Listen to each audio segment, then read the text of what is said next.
আমরা আকাশকে নীল দেখি। এখন একটা কমন প্রশ্ন যে ভাইয়া আকাশকে নীল কেন দেখা যায়?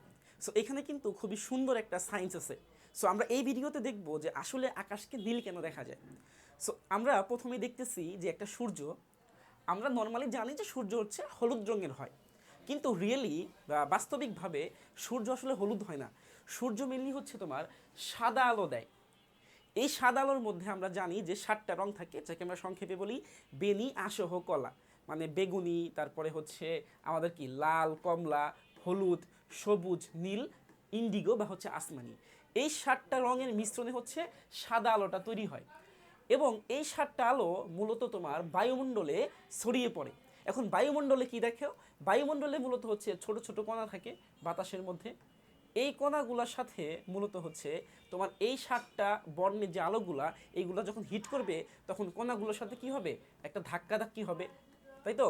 সংঘর্ষ হবে।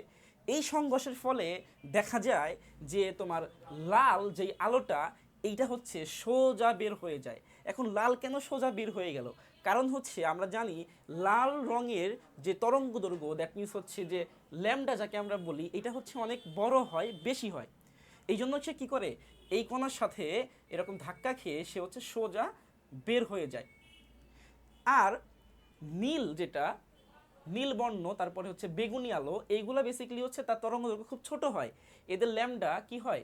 খুব ছোট হয়। আর ল্যামডা ছোট হওয়ার কারণে যখন এই তরঙ্গদৈর্ঘ্যগুলা তোমার কণাগুলোর সাথে বায়ুমণ্ডলে এরকমভাবে সংঘর্ষ হয়, তখন তারা হচ্ছে ছড়িয়ে পড়ে, চারদিকে কি হয়? চারদিকে সরে যায়। আর যখন চারদিকে সরে যাচ্ছে তখন বেসিক্যালি আমরা আকাশকে দেখতেছি কি? আকাশকে আমরা সে নীলটা দেখতেছি।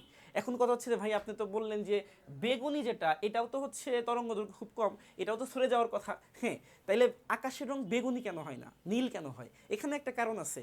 কারণ হচ্ছে মানুষের চোখ বা আমাদের চোখ খুবই হচ্ছে নীল রঙের দিকে অনেক বেশি সংবেদনশীল।